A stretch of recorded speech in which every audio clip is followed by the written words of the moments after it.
दिपेन बरो बिथाङा जुदि UPPL दोलोआव फैयाब्ला आरोबाव रावबो गैलिया UPPL दोलोखौ बा UPPL हान्जाखौ प्रमद बर' सारनि दैदेननाय UPPL खौ बासायनो हानाय। एबसुर পৰা মই বিদায় লোৱাৰ পিছত অহাকাইলৈ UPPL দলত যোগদান কৰি পেলাই আমি যদি জুবিনক ন্যায় দিব নোৱাৰো আমাক আপোনালোকে কিয় ভোট দিব? मानगोनां एबसुनि बा अल बड' स्टुडेन्ट इउनियननि आफादगिरि दिपेन बर' सारा एबसु बिबाननिफ्राय ओंखारनायनि उनाव UPPL दोलोआव जबदान जागोन। नोंथांमोना बे इन्ट्र'खौ नुखाबाय आरो गोबाङानो नुवाखै। बेजों लोगोसे जोंहा सेकेन्ड इन्ट्र'आव दङ आसामनि चिफ मिनिस्टार डक्टर हेमन्त বিশ্ব শৰ্মাया যদি মই জুবিনক ন্যায় দিব নোৱাৰে আপোনালোকে আমাক ভোট নিদিব বা নিদিলেও চলিব। এই কথাটো কৈ লৈছিল আগতে হা, মানে জুবিন দা যেতিয়া মৰিছে তাৰ পিছত মানে আমাৰ অসমৰ ডক্টৰ হেমন্ত বিশ্ব শৰ্মা ছাৰে এইবিলাক কথা ৰাইজক মানে জবান এটা দি থৈছিলে, মানে ন্যায় দিম বুলি ইলেকশ্যনৰ আগতে মানে ন্যায় দিম, আৰু যদি ইলেকশ্যনৰ আগত ন্যায় দিব নোৱাৰে তেতিয়াহ'লে আমাক বা বিজেপিক বা মোক ভোট দিব নালাগে আপোনালোকে, এই কথাটো নিশ্চয় কৈ লৈছিলে। এই হেমন্ত বিশ্ব শৰ্মাই যদি পাহৰি যাব পাৰে কিন্তু অসমৰ ৰাইজসকলে কেতিয়াও কোনেও পাহৰি নাযায়, কাৰণ নিউজত বিচাৰিলে পায় আপুনি কি কৈছে আৰু কি কোৱা নাই এইবিলাক চব মানে নিউজত বিচাৰিলে পাই থাকিব। আমাৰ অসমৰ ডক্টৰ হেমন্ত বিশ্ব শৰ্মা বা অসমৰ চিফ মিনিষ্টাৰে কি কথা কৈছিলে কি কথা কোৱা নাই, ৰাইজসকলক কি জবান দিছিলে বা কি জবান দিয়া নাই চবেই গম পায়। তো মই এই ভিডিঅ'ৰ আগে মানে মই এটা ভিডিঅ' দিব খুজিছোঁ, মানে গুৱাহাটীত কেইদিনমান বৰষুণ দিয়াতে কি অৱস্থা হৈছে বা কি পৰিস্থিতি হৈছে আপোনালোকে নিশ্চয় চালে গম পাই যাব। दा आङो नैबे सिगांनि भिडिअ इन्ट्र' मोननायखौ होनायनि सिगां जोंहा गुवाहाटीयाव नैबे साननैसो अखा हानायावनो माबायदि अबस्था जादों बा माबायदि थासारि सोमजिदों नोंथांमोना नायनो हागोन आरो ना। हाइवे लामायावहाय माने काहिलिपारा साइडआव नोंथांमोना नायनानै लाग्रो नैबे इन्ट्र'खौ। होबाय नै गुवाहाटी काहिलिपाराथिं दै बाना वाव होबाय दैजोंनो दै दांबायलै मानसिफ्रा नायनो होबाय जिसिबि मथा मथि लोमहां जालायनाय ओरैबायदि काहिलिपारा लाइन जादोंना गुवाहाटीयाव बापरे बाप। ओरैबायदि दैबानाजों नोंथांमोना निश्चय नुखाबाय नङा होमबा, माने गारिफ्रानो खारनो हाया ओरैबायदि जानानै दङ, माने मानसिफोरनो जानजिफा गाहाम जादों मेन र'डआवनो बे साननैसोनो। आरो जुदि बेफोरबायदि हाबाय थाबावनांगौबा मा अबस्था जागोन बेखौ रावबो बुंस' हाया। दा जिखुनु आं बे भिडिअखौ बिनि सायाव बारा गोलाव बाथ्रा बुंनो सानला, नोंथांमोनाबो जुदि गुवाहाटी ओनसोलाव बेरायफैदोंबा निश्चय नुखागोन आरो जायफोर गुवाहाटीयाव दङ नोंथांमोनाथ' नुखाबाय। दा नैबे जिथुनाखि सिगांनि मोननै भिडिअ इन्ट्र' जोंहा अल बड' स्टुडेन्ट इउनियननि मानगोनां आफादगिरि दिपेन बर' सारा एबसुनि बिबानखौ नागारनानै UPPL पलिटिक्सआव जबदान जानो नागिरदों नङा होमबा, नोंथांमोना निश्चय नुखादों। बेजों लोगोसे नोंथांमोना दिपेन बर' सारनि रुखु गाबनाय जिथुनाखि अल बड' स्टुडेन्ट इउनियननि आफादगिरि नागारनायनि खारनाव, दा दिपेन बर' सारा एसेग्राब जुदिहे गाबनाय दंब्ला आफादनि बिबानखौ नागारनो थाखाय बा आफादगिरि सिटखौ नागारनो थाखाय मानि खारनाव दिनै बिथाङा नागारनो सानखो नङा होमबा, जों बेखौ गोबां साननो गोनां। दिनै नोंगौ निस्सय दिपेन बर' सारा जि समखौ एबसुनि आफादगिरि जानानै आफादखौ सालायबोबाय बे समा मोजाङैनो थांदोंमोन, नाथाय माखासे खामानिखौ मावफुंनो हादों माखासे खामानिखौ मावफुंनो हायाखै, बेयाव बयहाबो दुखु थायो। दिनै नाथाय दिपेन बर' सारा गावनि बिबानखौ नागारनायनि सायाव रुखु मेगनाव मोदै गदों, बे जोबोद दुखुनांथावनि बाथ्रा। बयबाबो गावनि बिबानखौ नागारना बायो बे सियर, नाथाय मा खालामनो समजों लोगोसे बा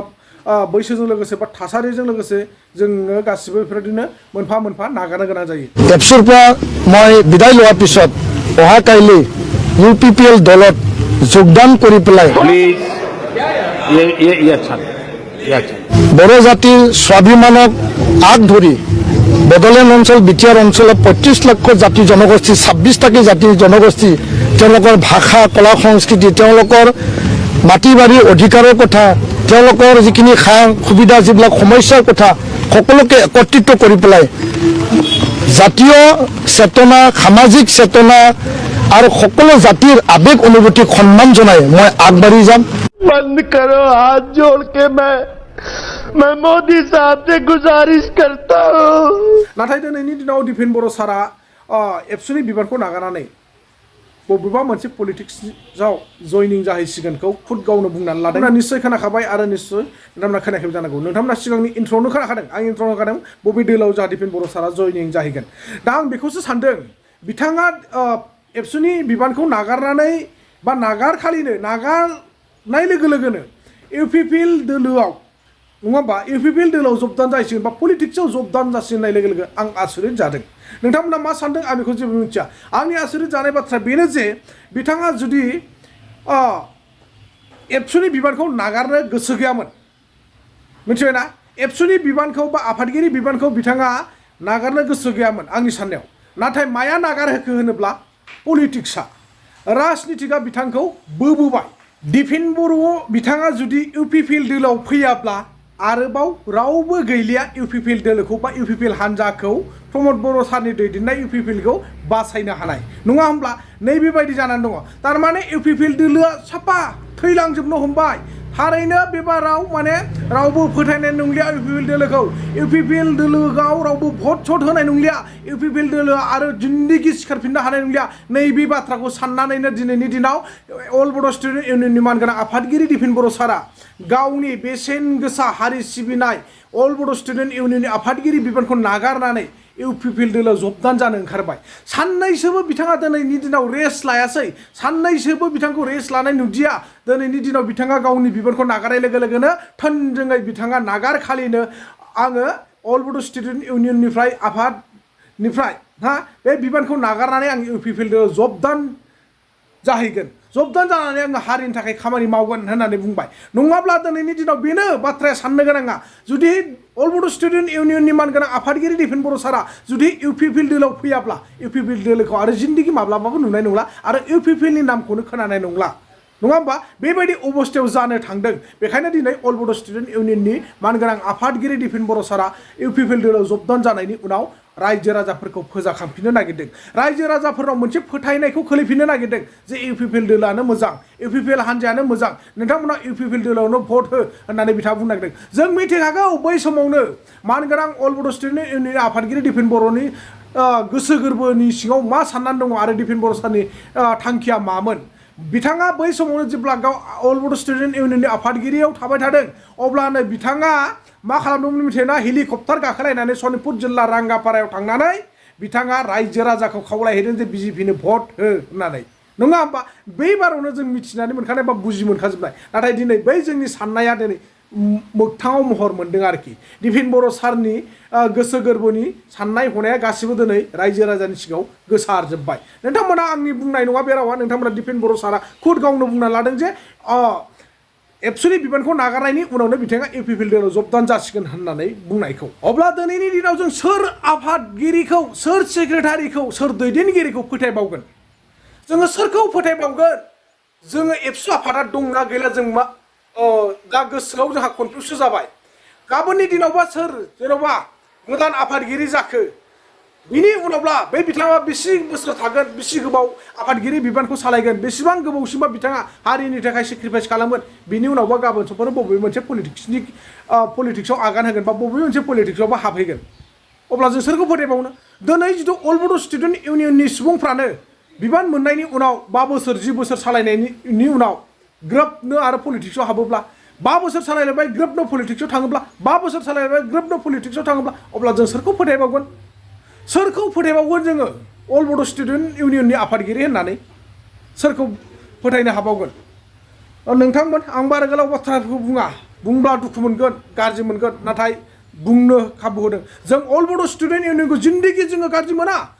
थैनानै थांथों थेवब्लाबो जों दुखु मोना नाथाय अल बड' स्टुडेन्ट आफादखौ सालायबा मोजाङै मोजां सालायलांबाय थानांगौ दिनै UPPL दोलोआवनो बबेबा BPआवनो बबेबा BJPआवनो बबेबा AJPनि माबा माबि पलिटिक्सआव नोंथांमोना जिथु बिबान गारै गारै थोंजोङै पलिटिक्सआव आगान होयोब्ला जोंनि गोसोआबो दुखु मोनोना सारमोन नोंथांमोन नङा होमबा दिनै नोंथाङा सासे हारि सिबियारि आफादाव थानानै जोबोद मोजां खामानि मावदोंमोन बा नोंथां थानायखाय बे 5 बोसोर समा बा बे 10 बोसोर समा जोबोद मोजां जानानै थांदोंमोन नाथाय नोंथाङा हथार करे जिथु बिबान गारनानै बबेबा मोनसे पलिटिक्सआव थांनाय लोगो लोगो जोंहाबो दुखु मोनो अब्ला पलिटिक्सआव थाङोब्लाथ' गासिबो बाथ्राफ्रानो नंखाय जाहैयोना किसुमान नङा होमबा पलिटिक्स माखौथ'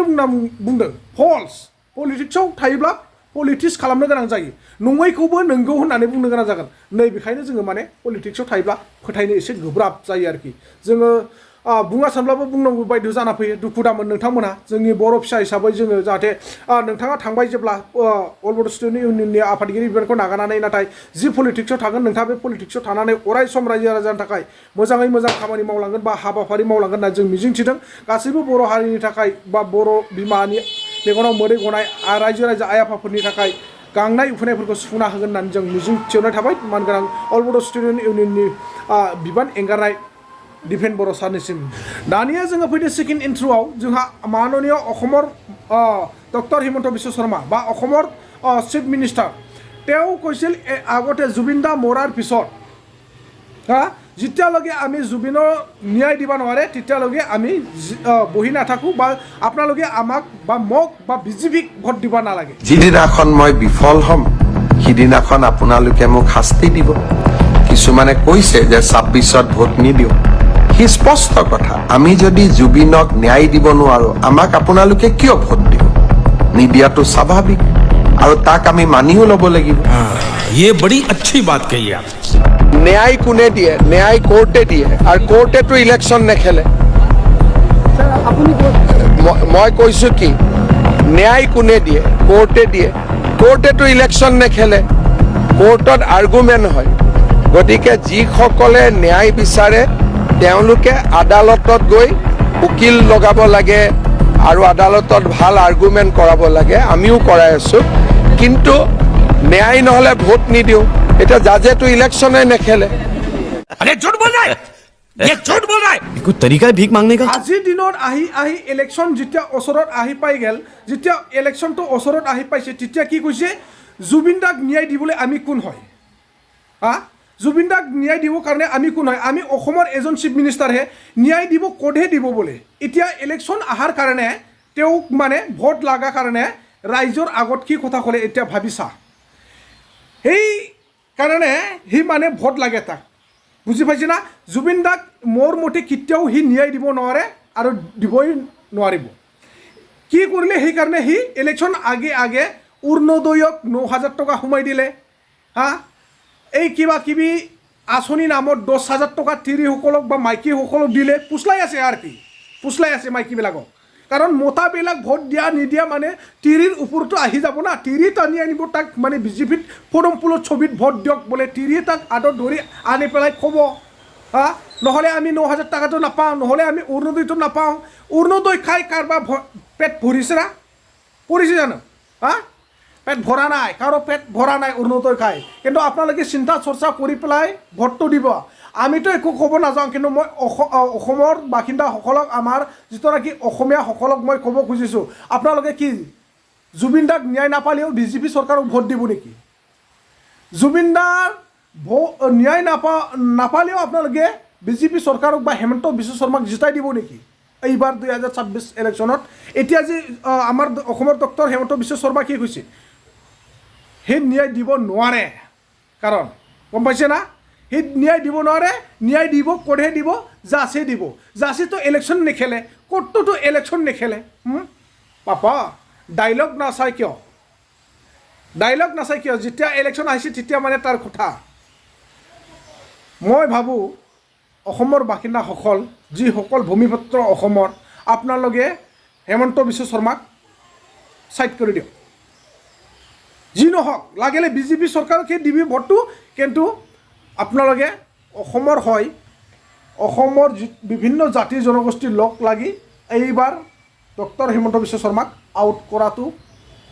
খুব ভাল হ'ব বুলি মই আশা কৰিছোঁ এইটো আপোনালোকে জানে আৰু তাৰপিছত কি কৰে কি নকৰে আপোনালোকেহে ভাবিব পাৰে আপোনালোকে বুদ্ধিজীৱী মানুহ হয়